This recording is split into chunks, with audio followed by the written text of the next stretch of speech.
But once the stream starts, then we'll start seeing it on YouTube and stuff like that. You should start getting you should get a notification if you're following K100 Radio. That's what I'm gonna check right now.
And so Nelly telling me, he said Michael Jackson had artists. He said name them.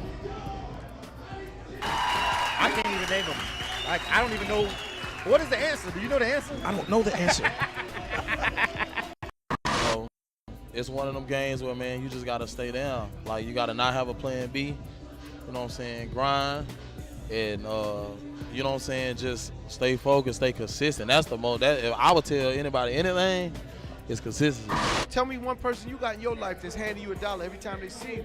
That's how you got to look at it. You got to scale down what it is and understand everyone's not going to be Drake, but you could actually become an artist relevant enough without the world knowing who you are, right, to generate a living for you and your family that you're going to be able to pass on to your kids when you die.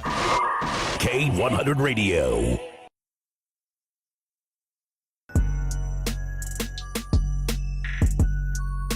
My biggest lesson, when I signed the Def Jam back in 2016, I got the Def Jam, I was thinking like, oh man, they finna do this and they finna do that. It was like, keep doing what you're doing. Right. I was like, what? Some of it's business and some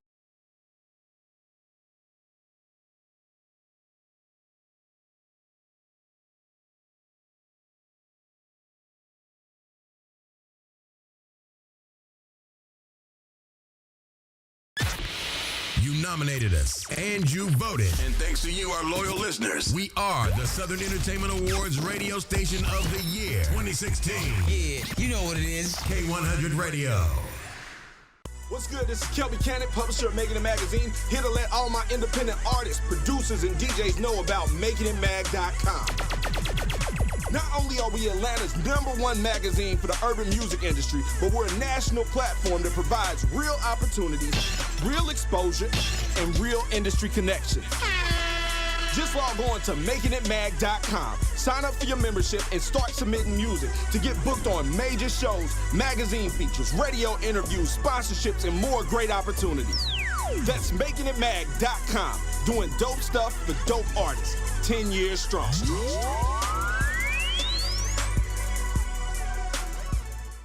it's going down. Here's another exclusive interview on K100 Radio. You are tuned to K100 Radio, hip hop and R&B. All right. What's happening? Hello. Oh, man. What up? Hello, everybody. What's going on? Welcome to K100 Radio. I am your host, Blizzum. What's up, everybody? All right, we got a special show tonight. Look at my background music and everything turned up. All right. So we got a well, let me turn it down a little bit. We got a special show tonight over here on K100 Radio. We're doing something a little bit different. Something that we really don't normally do a lot of over here on K100 Radio. We're talking to a political candidate, all right? And, normally our brand and everything that we do over here at K100 Radio is all centered around, the entertainment industry, hip-hop and, stuff like that. That's what we do, right? But at the end of the day, this platform is a media platform. And so it's, incumbent upon us, to be able to kind of stretch our wings a little bit sometimes when it's necessary, all right?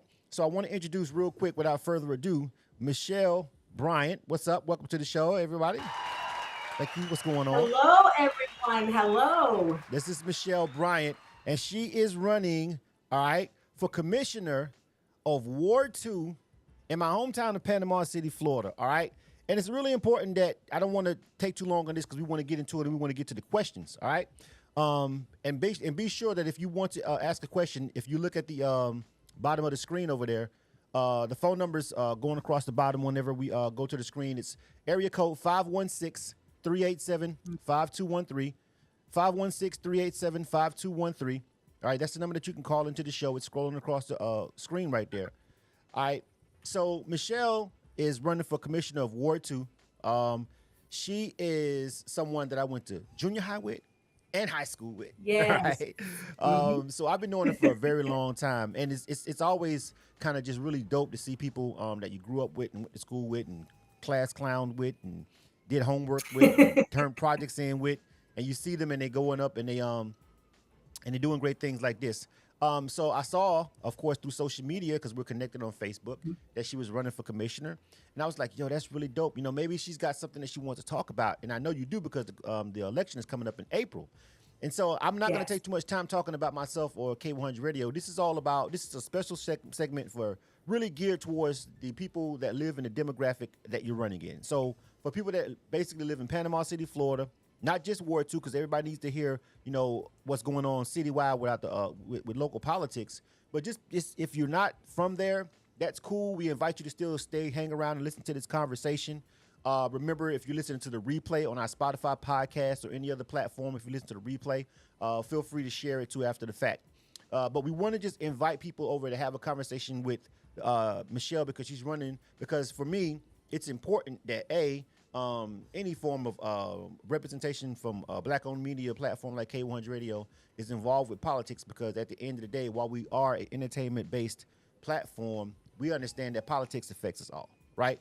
As a business, as a homeowner, as a our kids, we got kids that go into school, all kind of stuff, right? So it affects our daily lives, So we want to make sure that we just take the chance to have our guest talk about everything that she has planned for her campaign, and also the goals that she wants to reach once she gets to the and if she does win, you know what I'm saying, and then what she plans to do if that happens.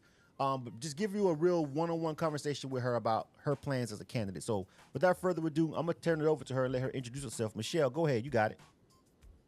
Yes, well, good evening, everyone. Good evening. And first, just a huge shout out and thank you to Blizzum. As he mentioned, we went to middle school, specifically Patterson Middle School together.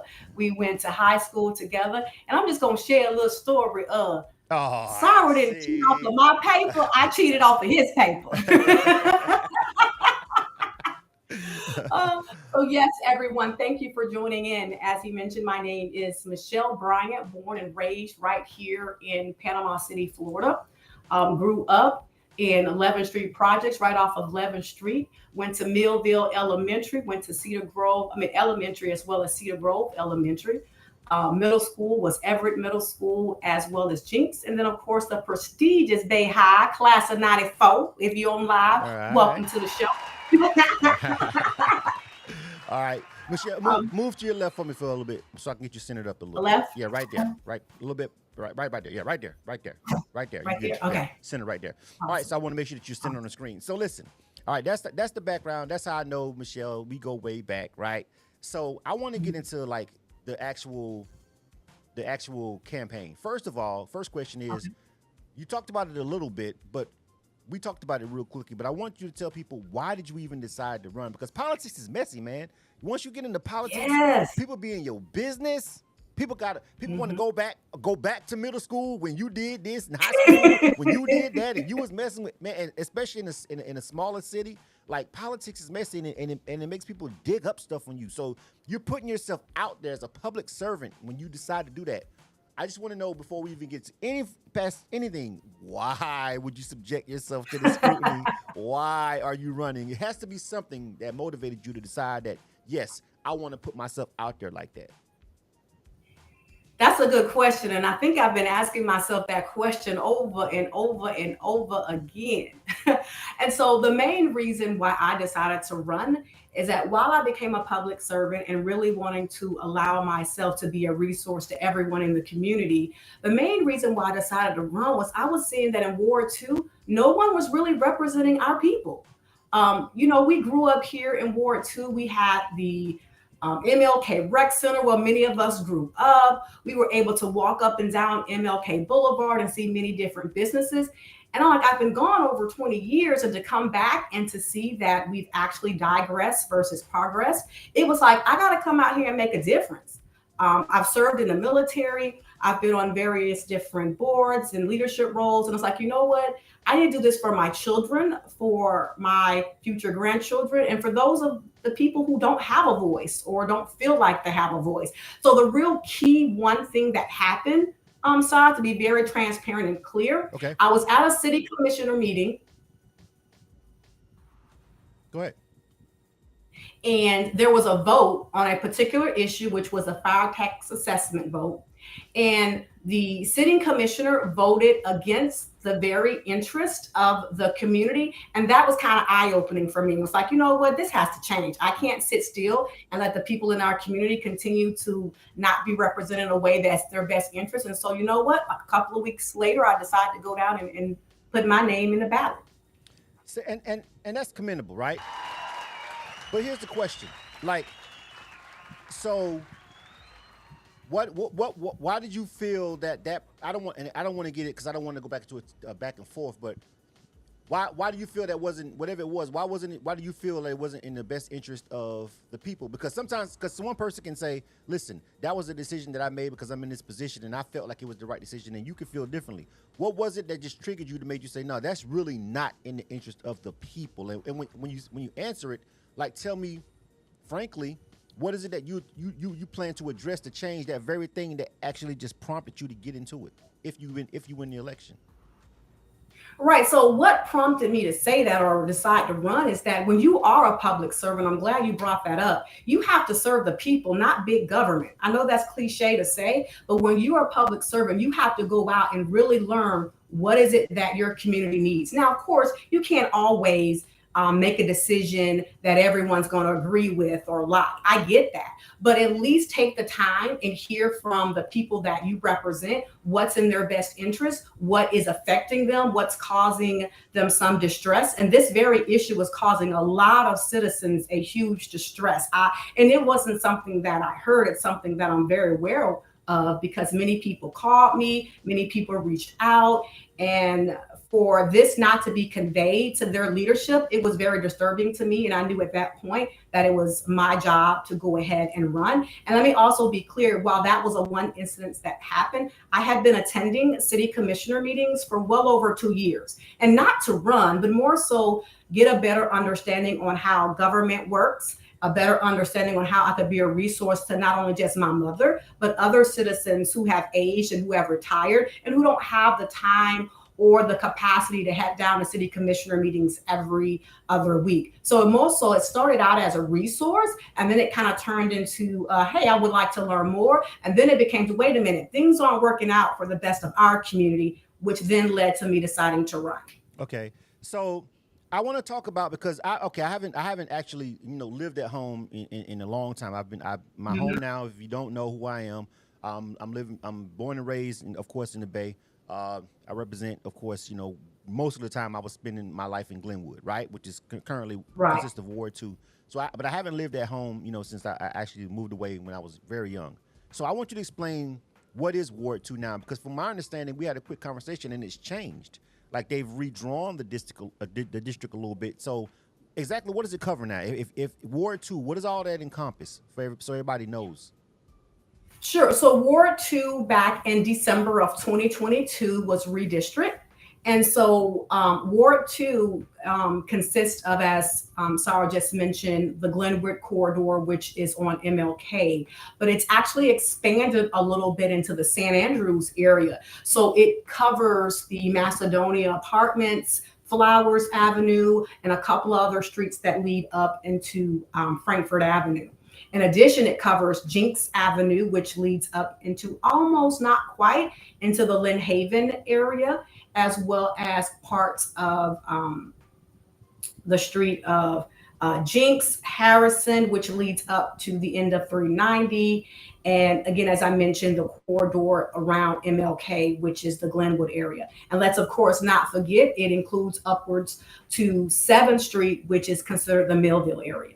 So Ward 2 is kind of expanded, and it touches just about every little piece of Panama City. All right, so that's why I was like, wait a minute, because when we talked briefly on the phone real quick, like before we even decided to do this, I was like, wait a minute, it's what I was trying to wrap my brain around how much that has changed, because I know that wasn't the case when I was living there. So it's pretty much expanded. So do you feel like that was for the better, like the way they redid it? Do you feel like that was, because of course, nationwide, we've had issues with gerrymandering and certain political parties redrawing districts because they want a certain demographic in one part, but they want to X you out of the vote on another part. So do you feel like the way it was redrawn, that was a good thing? I mean, did you feel like they got that wrong? Is that something else that you just kind of want to address? Yeah, so I'm going to answer this, and it's really yes and no, Sarah, and for everyone on the live here. So the NAACP, APURE, which are two African-American organizations here in Panama City, work with the city to redistrict the area. According to the city code here in Panama City, there needed to be redistricting because, as you know, Hurricane Michael hit in 2018, and therefore part of the ward was reduced. So we lost the public housing by the MLK Rec Center. Of course, we lost homes. So the population in Ward 2 decreased. So by the bylaws in the city, they had to find a way to increase those numbers so that it could be even across, as close as possible, across all wards. So there was inevitable that it had to be expanded. But I think to the no part is, one, it could have waited till after this election, right? That's the first thing, because a lot of people, as you just said, aren't even aware that the ward has been expanded and been redistricted. I mean, they made this decision in December, and we have the next election in April. And from my understanding, there isn't going to be any literature sent out to inform people. So my team and I are getting out there to try to educate people so they know, hey, you're in Ward 2. Here is an upcoming election, and I'm one of your candidates that is running. The other part, no, is that it kind of puts all of the apartments in Panama City in one ward. In my opinion, it's kind of packing. And so it's one voice in one ward versus there could have been multiple voices in multiple wards, if that makes sense. So it's kind of a yes and no. We'll see after this election how it plays out, and if going forward there needs to be some adjustments, because I was advised that they did not have to redistrict. They could have waited after this election. Ooh, so not necessarily not gerrymandering, but I don't know. The one thing that's really bothering me is just like, okay, so they did this in December, and people probably don't even know they did it. They didn't put out. They did. Why would they not send out DDM direct mails to every mailbox? You know, letting them know about this change. You know, through the postal service, because everybody has a mailbox, and let everybody. That's very concerning because it's just like election day anywhere else. When you go to the wrong place, or you pull up at the last minute thinking you got a chance to vote and you don't. Mm-hmm. That's very problematic. So yeah, I feel like that's highly suspect, if anything else. You know what I'm saying? Why they would not. And then the other piece, Sarah, is that not only did they redistrict where most citizens in Ward 2 voted, which is at the Glenwood Community Center, which is directly behind us, that is no longer a voting poll. They now have to go to 80 Harris, which is not too far from the Glenwood Community Center. But again, if you're used to voting at the Glenwood Community Center, you pull up at 6:55 and you don't know that it's changed, what are you going to do? You're going to turn around and go home and not vote. And so again, while it's on the Supervisor of Elections website, again, I'm being advised it won't be something that's direct mail. It'll be, you should know this. Okay, right. You should be aware of our changes. Right. Yeah. That's crazy. I see a couple people have some comments. I want to read it, and I want to make sure that everybody knows that my switchboard is up. I purposely made sure that people were able to call in because I want to hear your voice. If you have a question for Michelle, please call our switchboard 516-387-1523. The number will be scrolling down across the bottom of the screen if you're watching the screen. Area code 516-387-1523. Actually, I'll just type that over there in the live stream in a second on Facebook. I want you guys to call in. If you want to ask her a question, we'll bring you on the air. People will be able to hear your voice. You don't have to identify yourself if you don't want to. You'll be identified by the first couple of digits of your phone number. We won't give it out. But if you want to actually ask her a question on the air so people can hear it and it's recorded on the podcast and people can listen to the replay, I welcome it. We want it. We really sat down and I said, I want to make sure that people can call in just like any other radio show. Just time we have all other shows, people can call in. And, sometimes people don't want to, talk. They want to keep anonymous on the Facebook, but sometimes people want to talk and ask a question. So the switchboard is up. And if you call in, I'll see your number. Area code 516-387-1523. That is the number. Feel free to call. All right. So I want to ask you a couple of pointed questions, and I hope that people. I'm going to try to read some in the Facebook comments too as well. Someone mentioned that there are a lot of people that be in St. Andrews, won't even know that they're in that ward, and someone else mentioned that was a question that was a good question. So I want to make sure I get some other stuff in. So living in Atlanta, right? I've seen. Okay, here's the thing: living in Atlanta, clarity. Although I have business up here and my life is up here now, I'm still very connected with people back home through family, through social media, through friends, whatever, right? So with that being said, I take a vested interest in knowing what's going on, in the news and stuff. And of course, when I'm up here and I'm looking at things that go on, whether it be just news on the channel or whatever, it could just be talk. I noticed that there's been several instances of corruption that's been legal action. People have been getting taken to court. People have been getting fired. Just a lot of corruption, and it seems like way more than what a city the size of Panama City should be dealing with. Now, we understand that everything that happened with Michael, something like that comes through, you're going to have corruption. That's going to pop off because everybody's trying to get over on, the unfortunate, and they're trying to, just do dirt, right? But I wanted to ask you specifically, like, how do you feel about the level of corruption that's been going on over the past couple of years, and how would you change and address it once you get into office? Like, I feel like, when I see stories like that and it's home, it's like, man, it's already enough going on. Like, they don't need crooked politicians. They don't need people pocketing money. They don't need people making back end deals with, contractors. It's just a lot. You know what I'm saying?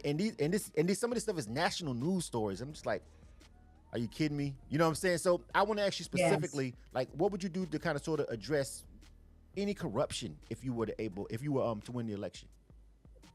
That's a really loaded question, Sarah. And I'm going to start off by saying and quoting something that a federal judge recently said about Panama City. Panama City has more corruption than New Jersey and New Orleans after Hurricane Katrina. That's heartbreaking, right? You know, we've gone through a lot. Hurricane Michael, of course, COVID, the economy, the shift and the change that we've seen. So, one of the things that I think, and I want to make sure all of the listeners are aware of, that I plan to do is we've got to definitely cut out this wasteful spending. And I think part of that stems from the corruption. More specifically for Ward 2, we had a CRA director that is, of course, currently in jail. So I won't go too far into the investigation. But being someone that has tried to work with this individual, it was very hard for Ward 2. Ward 2 has missed out on a lot of opportunities to grow from a business perspective, economically, from a housing perspective. And so one of the things that I plan to bring to the table is being able to review the budget, look at some of the wasteful spending that has already occurred, and look at ways to diffuse it going forward. As I currently look at the 2023 budget, I already see various ways to cut out some of this wasteful spending. I'll give you an example. You can't get $1 million from rather the citizens, taxpayers, or the federal government, and out of that $1 million, spend $800,000 just on design. There's all kind of things that are going on here that just does not make sense. And as a candidate, I want to bring my educational background from having an MBA, working in finance and healthcare and in government, and bring some kind of common sense. While you don't have to have a degree to be in public servant, you definitely need to have an understanding of numbers and understanding that you are the steward of public dollars and you need to be accountable for those dollars. Another thing is I do not work for the city, nor have I worked for the city. I'm not on any boards that the city has. My organization does not work with the city in regards to funding from the budget. And we do work with the city with regards to events and making sure there's a high level of quality of life. But one of the things I absolutely want to bring is a laser focus on where dollars are spent and also making sure that dollars are spent in Ward 2. There's been a lot of funding that have come through federal, local to Ward 2, but those funds were misappropriated. I mean, it's public record. Any one of the viewers can go look that those were dollars that were diverted to other parts of the city. I know, Star, you may not have been home in a while, but as you know, the MLK Rec Center was tore down. Right. There aren't any new businesses along MLK, thank goodness for the Steel Boys and really Grady's being the very few businesses that reside on the Glenwood corridor. Right. So, of course, we have the issue with zoning and the fact that DOT came in the late 80s, early 90s and put the median in and kind of cut down the business. But there's things that we can do to change that and cut out all this corruption and use the funds where they need to be used. So that's really my main goal. Right. I like that answer. And I was always wondering, we got some callers on the line. So I pinned the, on the Facebook page, I pinned the phone number on the Facebook, K100 Radio's Facebook page. So it's over there and I'm going to take a couple of calls if you don't mind for a second. Sure, go ahead. I don't want the callers to hold off and then we can finish our conversation. But I always thought about that. Like anytime I would come home, like, you know, that little corridor right there, it's like, okay, it's leading from, it's coming up Cove, it's coming up Cove Boulevard. And, you know, it's just the hospital's right there. It leads you right up. You know, I'm like, you know, nothing ever gets built right there, though. You know what I'm saying? And I never thought about, you know, the you know, what the medians would do, how they really would cut down. I know why they probably put it down there for whatever reason they did. But you basically want them removed. If you win, you're going to try to get them moved, right? Absolutely. As a matter of fact, right now, the commission is working with the Department of Transportation to figure out where in the median can be removed. Because again, this is actually a state issue, not actually a Bay County, even though the city of Panama City is a part of it. Getting those medians removed, and not only is it an issue as regards to growing business, Sarah, it's an issue for emergency reasons. If you recall, again, as I stated, we had Hurricane Michael, and emergency vehicles would literally have to drive all the way down, make a U-turn to come back up to get on the right side of our community. Right. And that's not good. We need to be able to have access to resources, emergency management whenever needed, not just a hurricane, but any given situation. And I see that I'm just on the screen right now. I'm getting ready to go to the calls, and I just got this image, for one of the reasons that you listed to vote for you was small business development.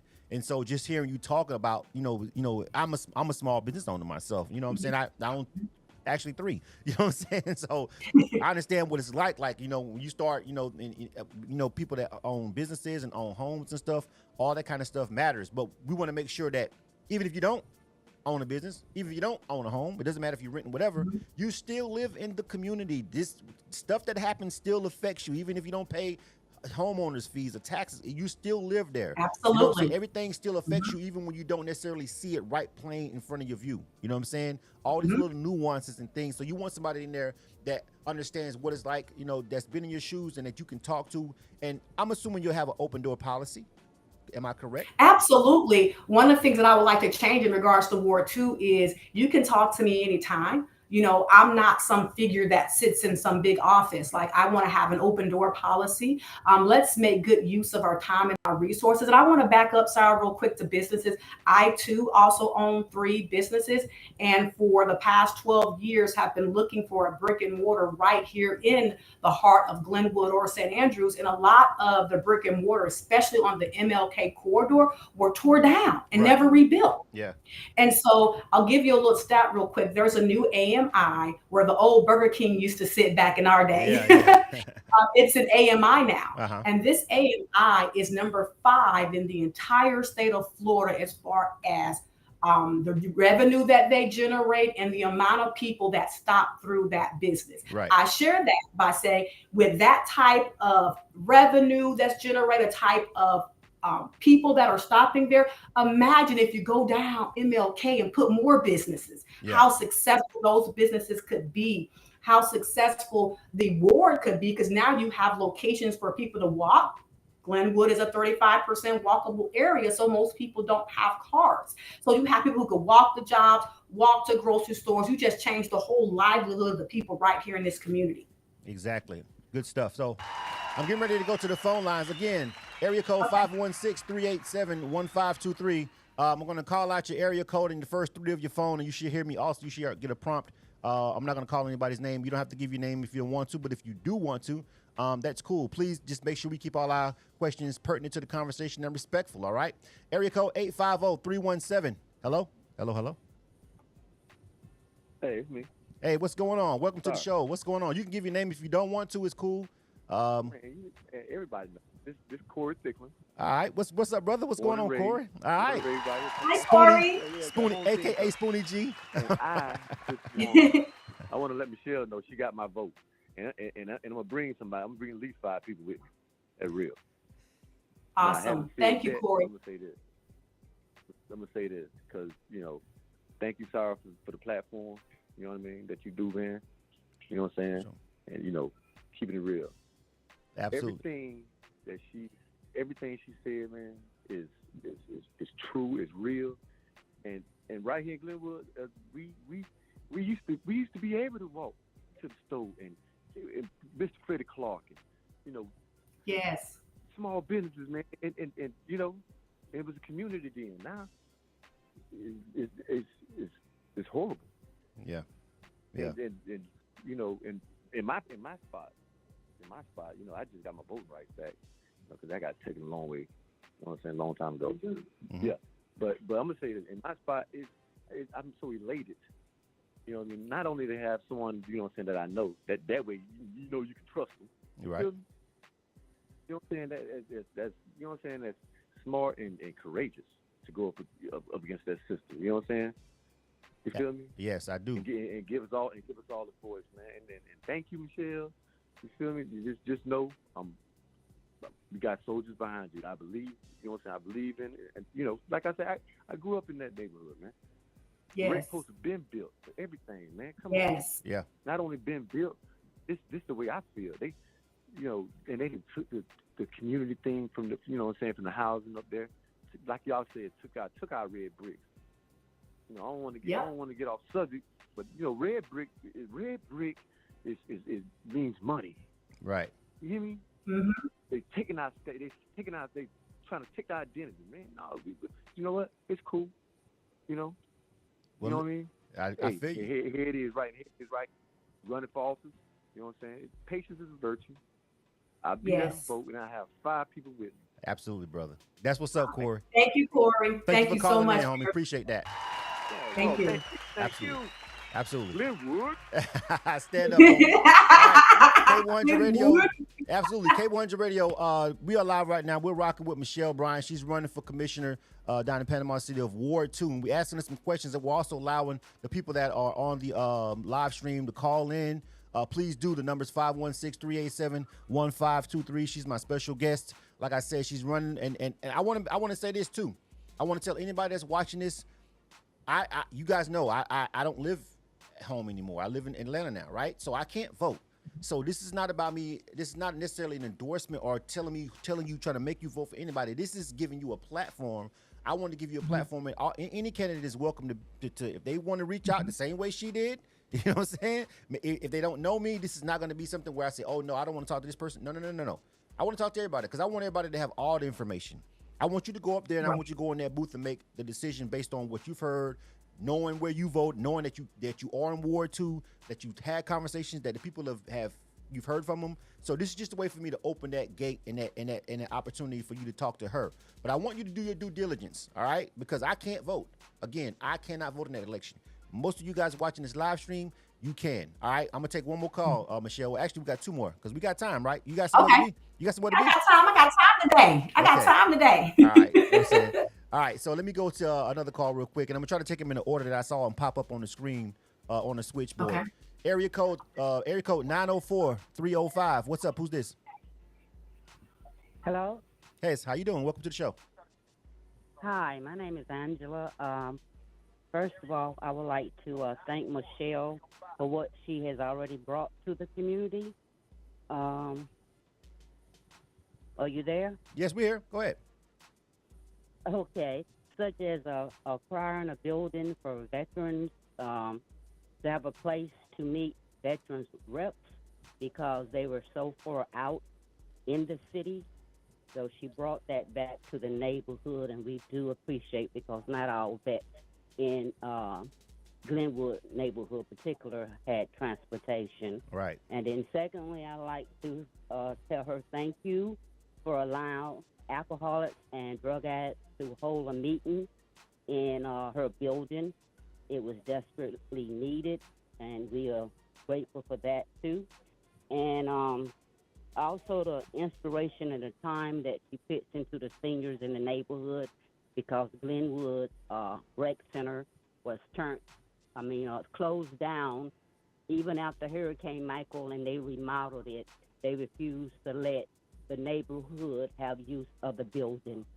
It was only rented out to the public domain, and Michelle fought to get the building open, and I think it opens next week. Yes. Well, my first question is, the city had closed Glenwood Community Center, as I stated. My question is that when she becomes commissioner, will the other community centers in her ward be reopened for community use as well? Okay, Michelle, go ahead and answer that for us real quick. We'll go ahead. Go ahead. Go ahead. Well, I will first want to say thank you for your love and your support. As many people that know me, I'm not one to toot my own horn. So when I hear people share what I've done, it just warms my heart, because sometimes I forget. I'm so busy doing things that I forget to even sit back and look at, wow, I did do that. So as far as your question, the first thing I'll say is Glenwood Community Center is the only community center in Ward 2, unfortunately. And so while I did work diligently with the city to open it up to more community events, I will continue that fight. Thank you to Shonda Palmer of Quality of Life, who actually took the time to sit down to not just listen to me, because again, it's not about me, but listen to the people that live in the community who have been voicing out that they wanted somewhere where they could go, have an art class. As you guys can see back here on the wall, shout out to Robbie Curry, who paints some really awesome pencil art. We have seniors who create really awesome wreaths. So we want to continue in allowing the community to participate. and events that they've always participated in, and making sure people in our community have somewhere to go, especially since the MLK Rec Center is not slated to return until 2025.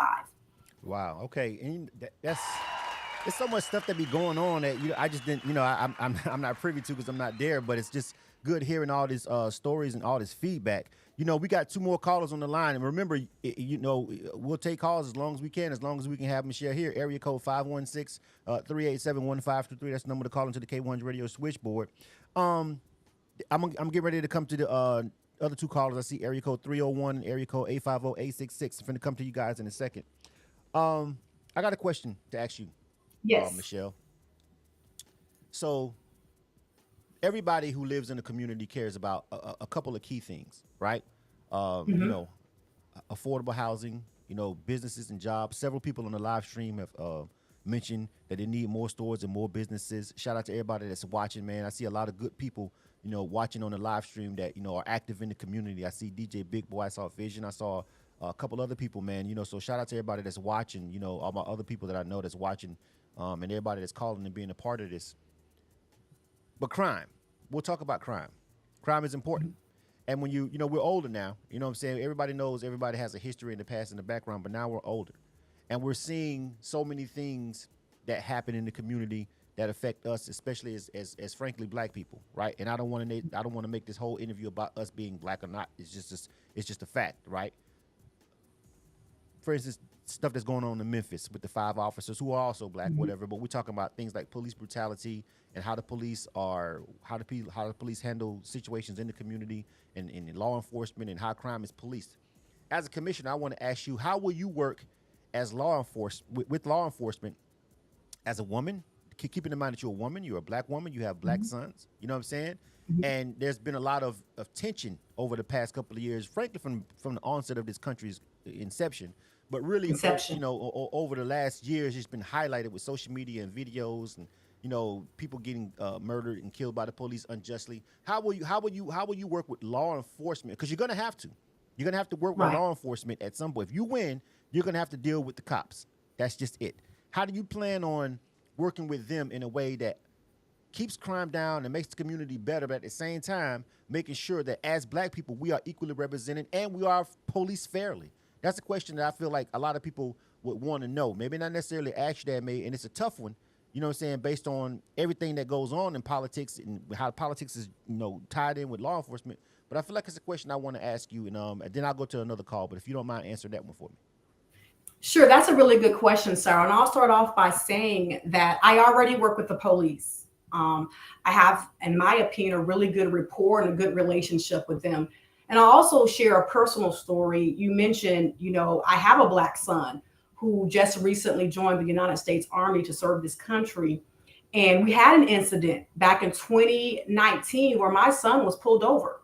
Him and a couple of his friends were leaving a football practice. And as they were pulled over, 2 other police cars came up. And of course, everyone in the car became fearful, right?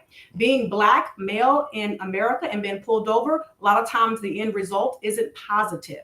And in some cases, it ends deadly. And so as I began to build my rapport with several police officers based on that incident, one of the things that one of the officers said when I addressed it, because as a mother, I need my son to know not only should he be protected by police, but as a mother, I'm going to protect him as much as I can. One of the things that struck me was the officer said, "Michelle, I didn't know that was your son." And so I was like, well, what did it matter if it was my son or not, right? This young man who ultimately he didn't get a ticket, nothing happened, but your reason for pulling him over in all of our opinions were because he was a young Black man who was playing music in a neighborhood quoted that he hadn't been in before.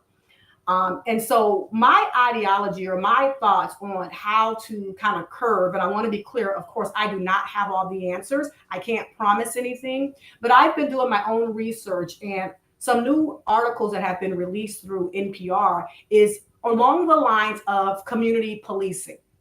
Now, that doesn't mean we would just forgo police and we would just police ourselves, but it's a combination of us policing ourselves as well as creating a community police where they knew who everyone was in the community that they are policing. Right. Right. It's no longer where they're in their plain clothes and they're jumping out of cars. We like to call them the jump out boys.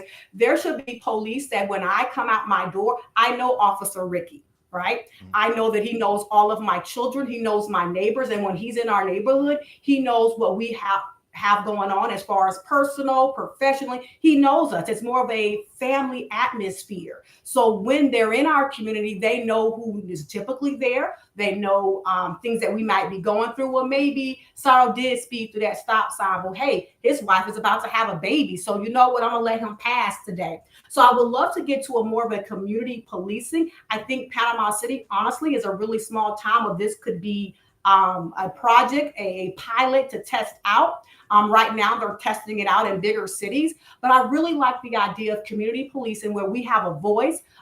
We have a united front in addressing crime in our community versus a more authority approach where we're the police, do what we say, more you're the police, we work together, and let's fix this crime issue collectively. Love it. That's what I wanted to hear. I'm going to ask these tough questions. I'm just getting started. K100 Radio. I am your host, Blizzo. You are tuned to K100 Radio, hip hop and R&B. All right. And we're rocking out with Michelle Bryant. Listen, she's been calling me Sour. She's been calling me by my government first name.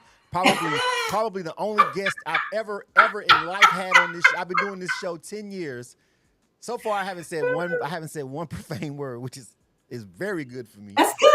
Secondly, she's calling me by my government name. This is what happens when you step outside of your comfort zone over here. Things change. Conversations change. All right, listen. I'm getting ready to go back to the phone lines, okay? I got some people that's been waiting, so we want to make sure we get these callers because they took the time to call, all right?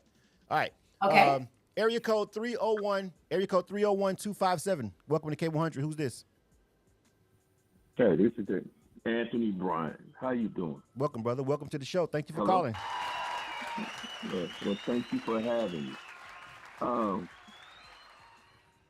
Two things. Well, three.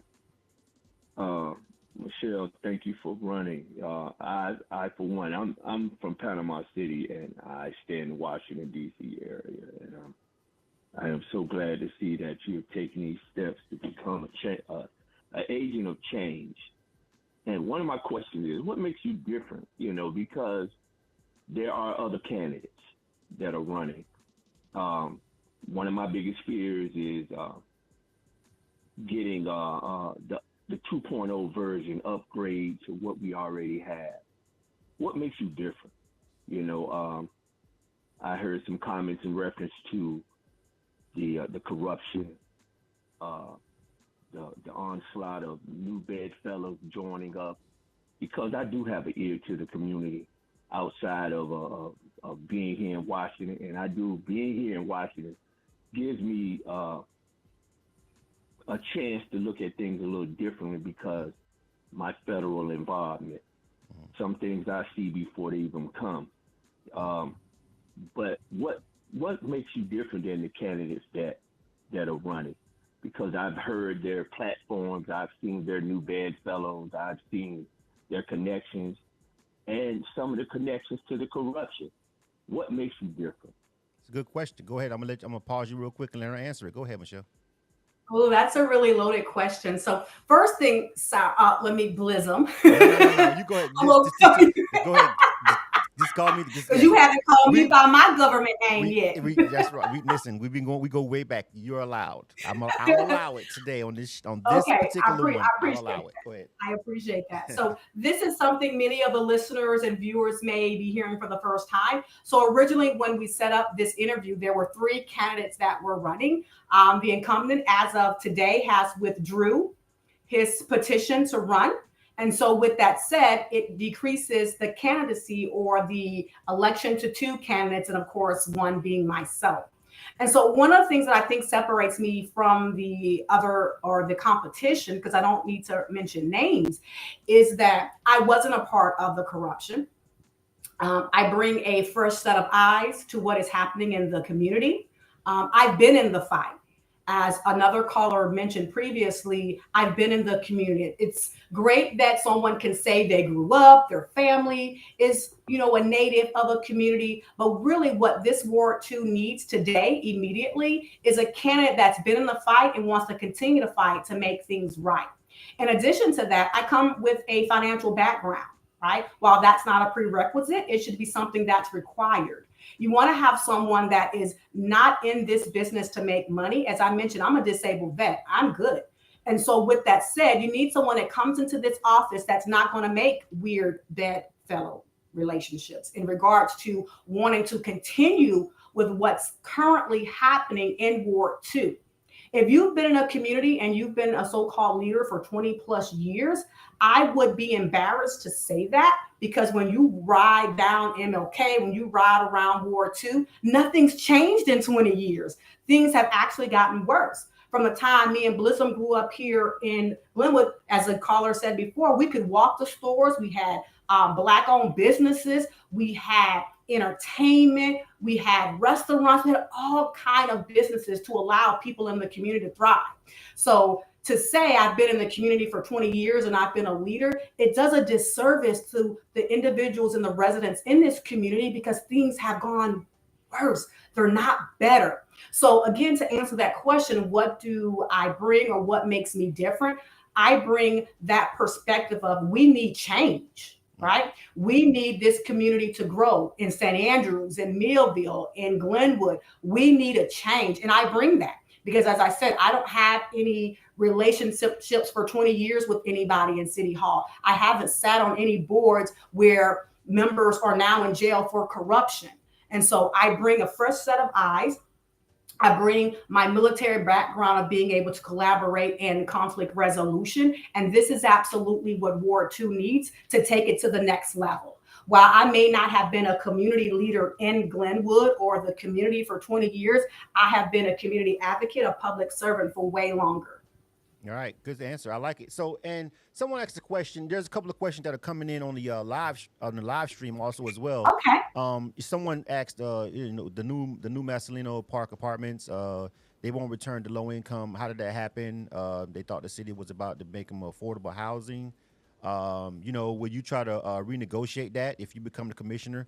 They're asking basically, about the Marcelino. So they rebuild the Marcelino, but they're not affordable housing anymore. Is that what happened? Because is that who made that decision, and is that something that you could fix? Because some people are asking you, are you going to fix it? But do you have the first question is, do you have the power to fix it? Is it something that was decided at a state level and they're gonna, I don't know, because I'm really not privy to the information, because I'm right. But if you don't mind answering that question to the best. Yeah, sure. So to answer that question, let me start off by saying that those apartments are managed by the Panama City Housing Authority. So that wasn't a decision made by the Panama City Commission or any commissioner. And so with that entity did make the decision to make those apartments workforce apartments. So what that means is those apartments now could range anywhere from a couple of $100s to upwards $1,700 for those who work and meet the income requirements. So long gone are the days where those were projects or, you didn't have to work to live there. The Panama City Housing Authority made that decision to make them more working affordable apartments. So as commissioner, while I wouldn't have the authority to renegotiate that or change that, what I would like to do is find a way to create more affordable housing. So while Marcelino may not be the end deal, we can definitely explore many of the properties that the city owns to make affordable housing. And I want to kind of shift gears from Marcelino to the fact that the biggest landowner real estate in Ward 2 is the city of Panama City. Yeah, and it's no. So that is not good. So because why? You know what I'm saying? Why do they have all this land? What are they going to put on it? What are they doing with it? I've, and I'm gonna go back. I'm gonna let. I think the caller had one other question, and then I'm gonna go back to the next one. Up here in Atlanta, we've seen massive gentrification. If people don't know what that means, just do a quick search on that. We've seen massive gentrification of low income houses, and long story short, that's where they come in.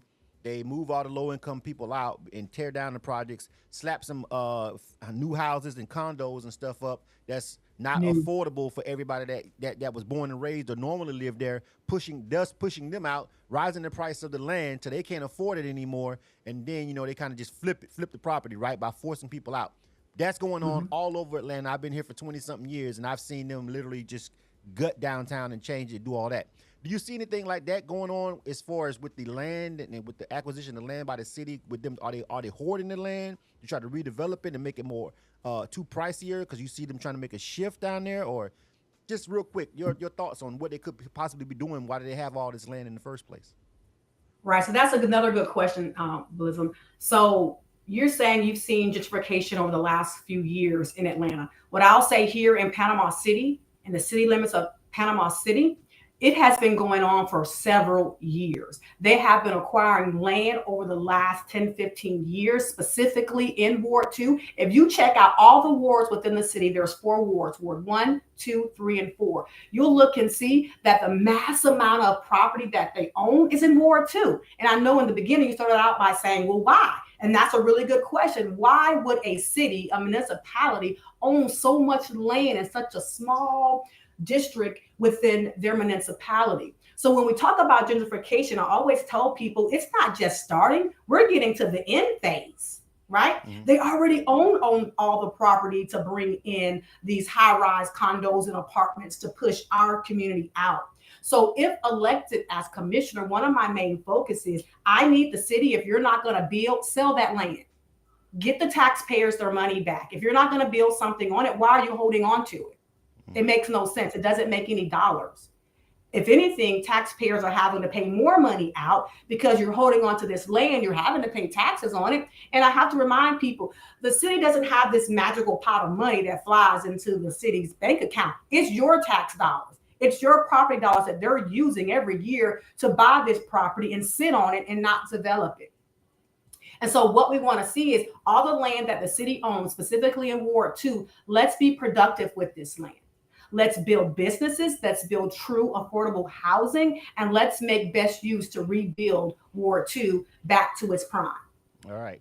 Okay. So I'm going to let Anthony, and then we got one more. I know you wanted to ask one more question. I'm going to let you get, Anthony, bring you back on the line. Give me one quick question, and then we'll go to one more caller. I said we was going to try to keep this to an hour. But go ahead. Did I cover it? You kind of knocked it out of the park for me. Okay.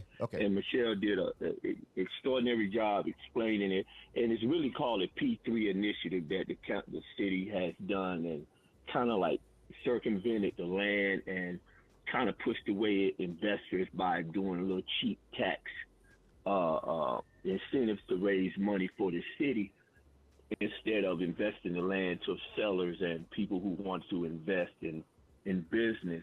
But the next thing I wanted to ask Michelle in reference to gentrification, how logistically and statistically we can fund and make a bad situation good, because it seems the new zoning is a zoning of saturation of people of color that promotes all the things you talked about earlier, crime and this and that. How can we make that, or what's the plan of making that good by funding or creating subcommittees that can get the funding to nonprofit organizations that are functional? I say again, non-501c3 companies or organizations that can be functional in the community to bring change, because everything can't come from the city commission. You know, there's 100 odd plus nonprofit organizations in Panama City, and some even your opponent, they chair a couple of these things that would partner up with those that are incarcerated at the time. What can we do as a nonprofit to better our community and bring the proper funding to Ward 2 to make it better? You know, how do that collaboration look to you? And could you explain that? And thank you for allowing me to share. Absolutely.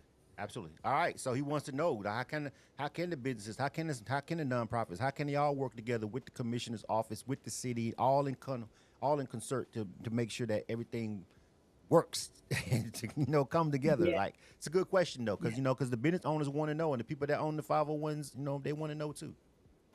That's another good question. And so I want to back up a little bit to make sure all of the listeners can hear all the pieces to the answer to the question and piece it together. So he mentioned P3, and what most people may not be aware. A P3 is a term that stands for public-private partnership, 3 Ps. And the city of Panama City created a P3 specifically for the city of Panama City. And what that means is all the land that they own, they'll lease it versus allow someone to buy it. And so when I was introduced to this type of process, I did my own homework. And what I learned is that P3s are not successful in your low income, medium income areas. And so that's basically Ward 2. It's a low income, medium income level area. And so one of the things, if I was commissioner, I would like to do is one, get rid of P3 in a ward like Ward 2, if possible. Businesses would be more attracted to come into Panama City if we remove that. I want to let you know that from an economic development standpoint, most businesses, they take a risk when they move into low, middle income areas. So a lot of times they have to seek funding from third parties. And so as a third party, a bank, if I'm looking at your financials and where you're looking to build, you don't own the land, it's not attractive for me to give you this loan. Hence why there's no new businesses in Ward 2, the Glenwood corridor, because a lot of the land is owned by the city and they only offer P3s. Okay. Right. So the first thing I would do is get rid of those P3s, right? If there's a developer who wants to come in and build something that's healthy, that's safe, that's productive, bring them in, right? That brings in more TIF dollars, which contributes to the CRA.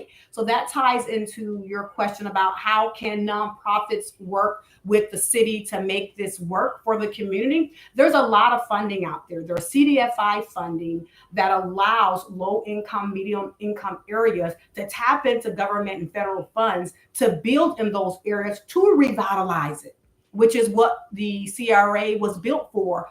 While we don't see much built in Ward 2, let's take a step back, look at the funding that the CRA brings in, look at the city partnering with a very boots to the ground nonprofit, tap into those CDI5 funding and bring business back to Ward 2. All right. Yep. Sounds like somebody's been doing their homework like we was. You should say, did you admit to copying off my paper earlier? This is being recorded. I think you said you did admit that you used to copy off. I did a couple times, and Miss Connor, shout out to Miss Connor, the best 6th grade teacher out there. All right, we got one more call. I want to make sure I grab this caller, and then we can start to wrap it up. We're coming up on an hour, and I want to make sure that you got any last words or everything. I feel like the conversation has been going pretty good. We have, and also, go back and look at the live stream on Facebook, because some people were asking you questions. You maybe can respond to them directly. We had a compressed amount of time, and I wanted to make sure the people who took the time out to call had the floor. You know what I'm saying? Before we get ready to go, I'll give y'all the number one more time. It's pinned 516-387-1523 if you want to hit us real quick before we get ready to get up out of here. Let me take this other call real quick, though. Area code 850-866. Hello, who's this? Yes. My name is Deja. How you doing? How you doing? Welcome to the show. Thank you for calling in. Thank you. Okay, what you got I just for us? want to say to Michelle, thank you so much for everything that you've been doing in the community so far, and we really appreciate it. I am actually from the younger generation, the new generation coming over to take over a little bit. My question for Michelle is, me being the new generation, how are you going to make sure that us newer generation understands the history of Glenwood? That's a good question.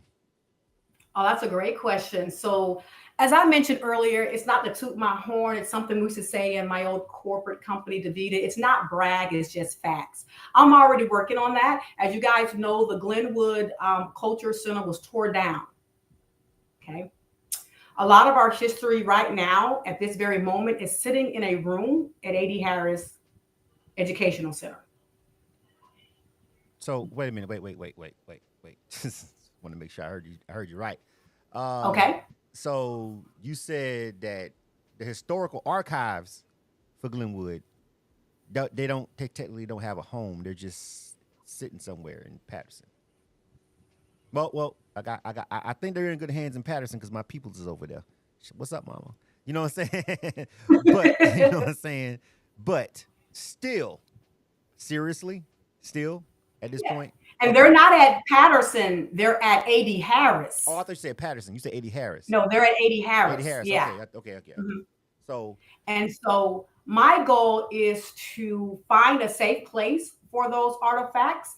I'm currently working with the city, and we're going to display them out of that room on February 18th at Rosenwald during our Resource and Culture Fair.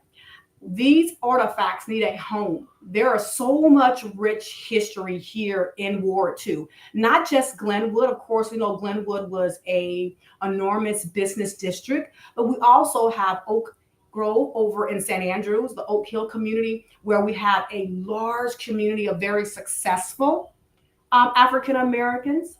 We have history that dates back to when we had Redfish Point before it was Tyndall Air Force Base. So there's a lot of rich history that this caller, and she probably forgot to mention, sorry, that's my oldest daughter. Oh, okay. She thought she was going to trick me with a question there. But really allowing them to learn about this history. And in order for them to do that, it needs to be on display.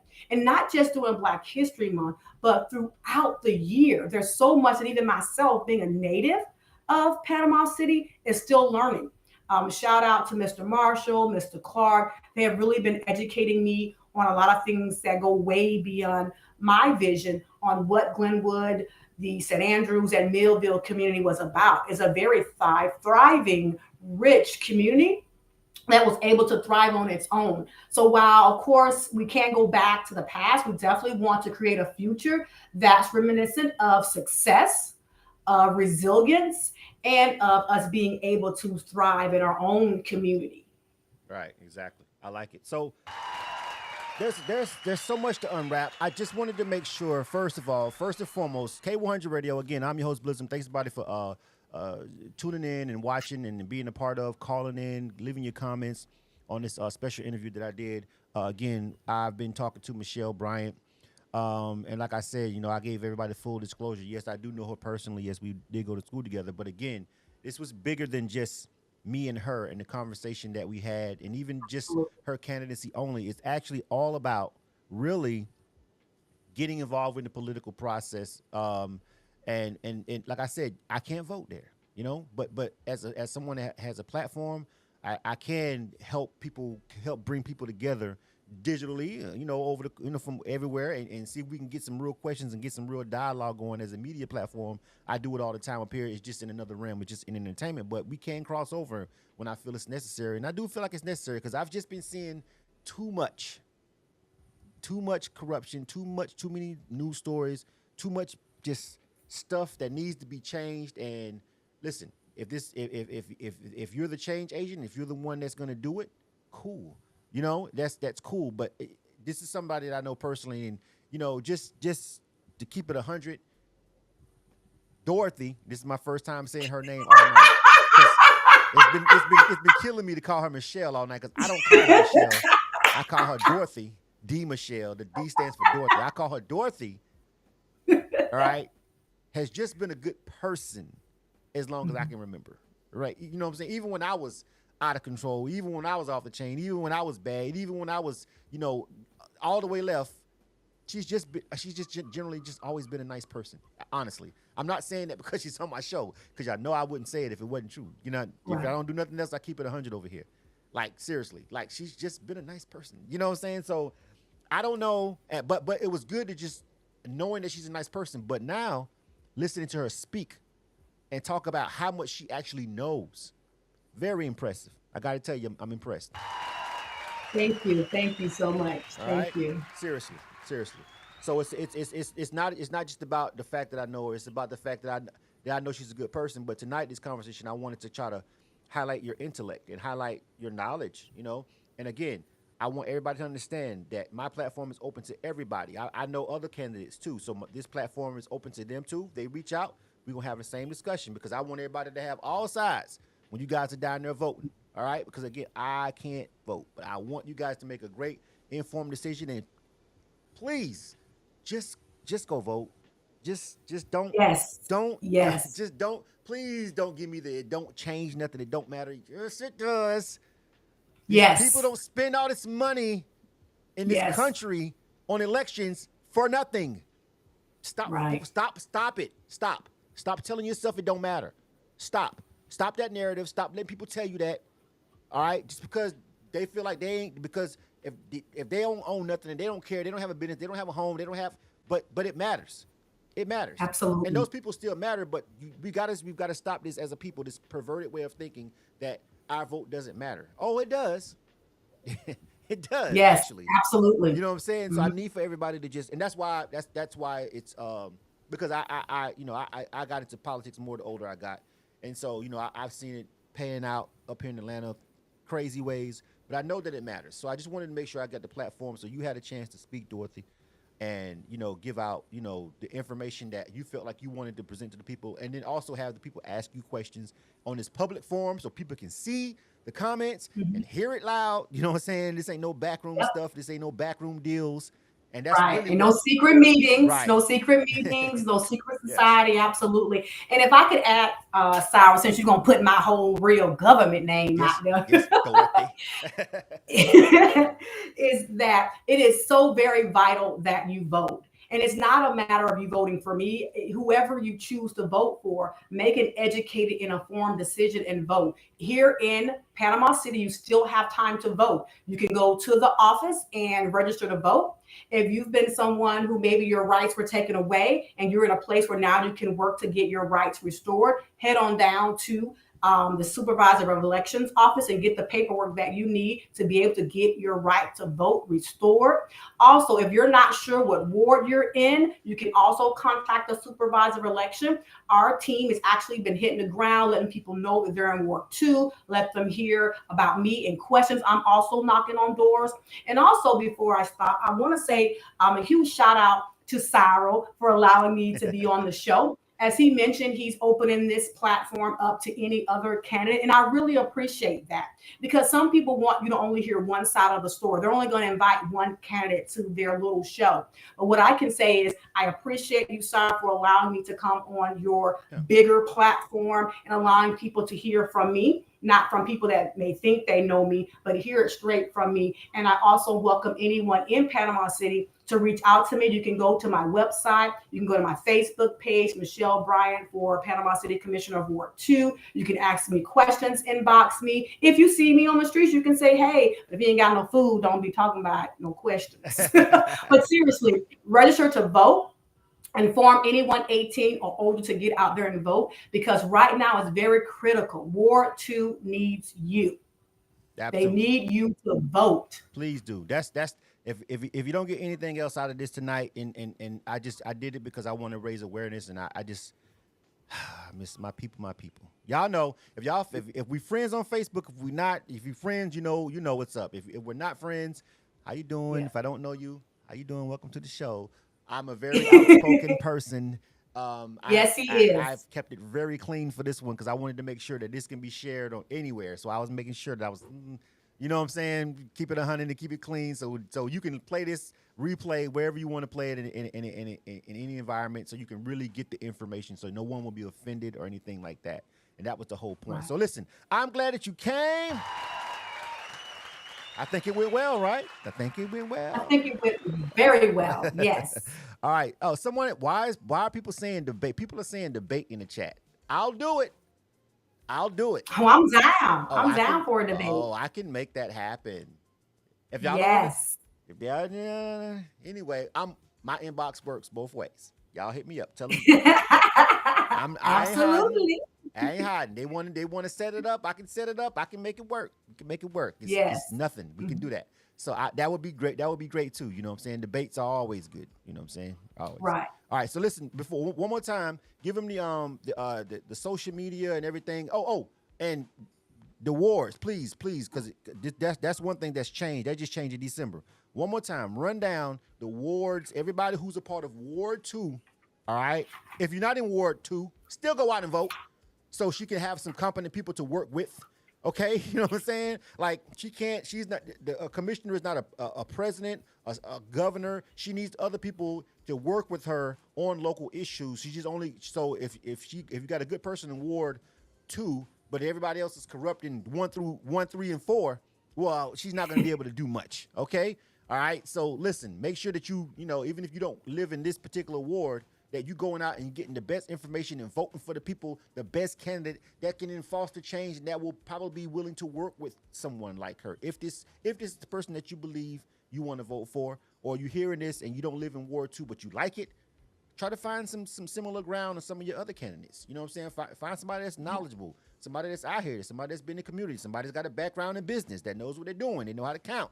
So, 2 + 2 = 4, not 1, and where did the other 3 go? You know what I'm saying? You feel me? Right. All that. So let's make sure that we just, you people are down there voting for the best candidates and that you possibly can. So real quick, break down everything that encompasses Ward 2 and then give me a sign off and we'll wrap it up.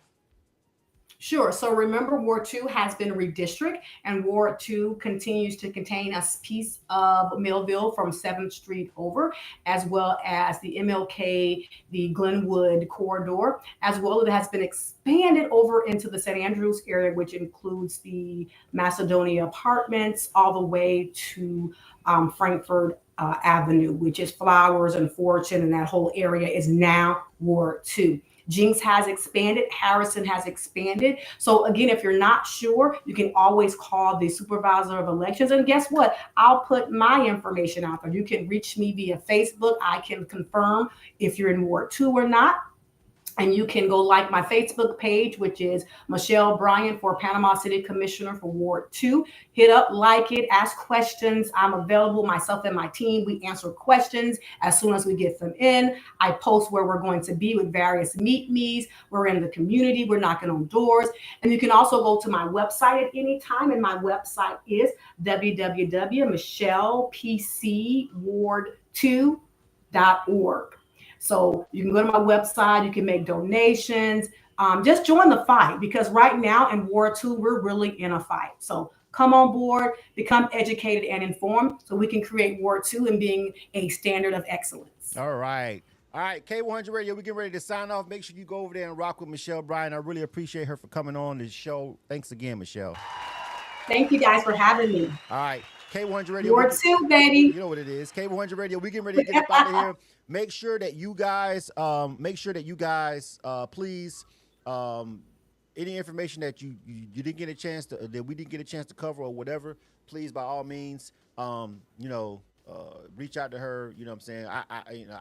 I'm not gonna have the answers, but she will. And just try to get as much information as you can. Find out if you're in Ward 1, 2, wherever you're at, and make sure you show up on election day. Again, I want to make sure I say this again clearly.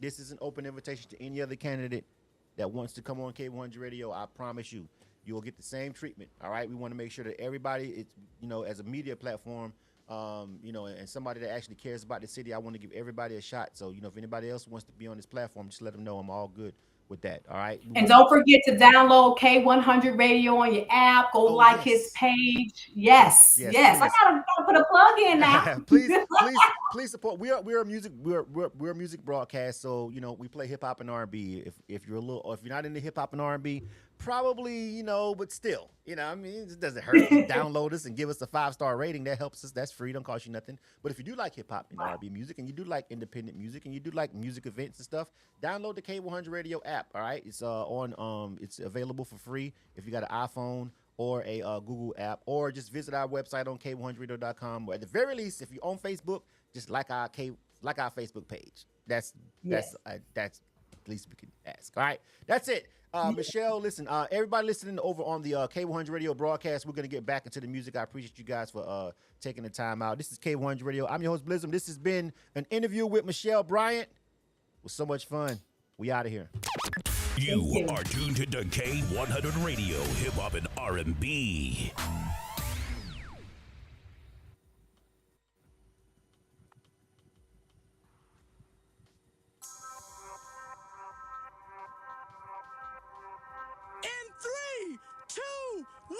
It's street anthems, bitch. Come on. Music certified by the streets. This your man DJ Will Money. Catch my mix show Street Anthems live right here on this station. I'm playing the hottest hip hop and R&B music. I'm also showing love to all the independent artists with the Indie Spotlight segment. So tune in to your favorite station right here. Let's get it. Hey, yo. Street Anthems live mix show. Yeah, keep it locked. Get live with DJ Will Money. MidwestMixtapes.com, the #1 website for Midwest rap. MidwestMixtapes.com. They promote and market albums, mixtapes, singles, and videos. MidwestMixtapes.com. They can get you on DJ conference calls, blogs, and email blasts. MidwestMixtapes.com. They work with several magazines, college radio campaigns, and street teams in multiple cities.